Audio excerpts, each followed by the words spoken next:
हे hi everyone, happy Rakshabandhan सगळ्यांना. रक्षाबंधनच्या गडबडीमध्ये व्लॉग एडिट करता आला नाही म्हणून लेट व्लॉग टाकते. तर ही आहे रिशूची पहिली रक्षाबंधन म्हणून मी खूपच एक्साइटेड आहे. आणि आमच्या ह्या मॅडम 2-3 महिन्यापासूनच रक्षाबंधन करताय. ॲक्च्युली लहानपणीच रक्षाबंधनाची काही वेगळीच मजा असते, कारण ह्याच वयात आपण आपल्या बहिणींवर भावांवर कसलाही स्वार्थ न बघता प्रेम करत असतो. दीदी मॅडम तर शाळेतही हट्ट धरून बसल्या होत्या की मी माझ्या भावाशिवाय कोणालाच राखी बांधणार नाही. दीदीने बाबूला ओवाळले, त्यात पण त्याचं नखरे चालू होते. खूप आगाऊ आहे आमचा दादू, पण बहिणींवर खूप जीव आहे त्याचा. रिशू आणि तिची मम्मी, मोठी मम्मी बसली मागे नंबर लावून बाबूला ओवाळण्यासाठी. आणि मग काय, दीदीला गिफ्ट दिले दादाने. नंतर काय गिफ्ट दिले मी दाखवते सर्वांना.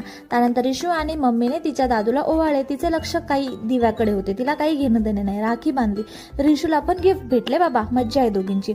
रक्षाबंधन म्हणजे रक्षा करणारे नाते. रक्षा ही काही भाऊच नाही तर एक बहीण सुद्धा करते. म्हणूनच रिशूकडून मी दीदीला राखी बांधली. मग तिच्या मम्मीचं मध्येच माझ्या पोरीला बांध ग राखी. दोघींना पण मी राखी बांधली, औक्षण केले. देवा सुखात ठेव माझ्या दोन्ही लक्ष्मीला. नंतर मग टाइम आला गिफ्ट ओपनिंगचा. तर गिफ्ट बघा काय भेटले. रिशूला भेटलाय बाथटब, पण तो काही आम्ही ओपन केला नाही कारण त्याच्यात हवा भरायची होती. हवा भरण्याच्या आधीच आमच्या बच्च्या पार्टीनं तो फुस करून टाकला असता.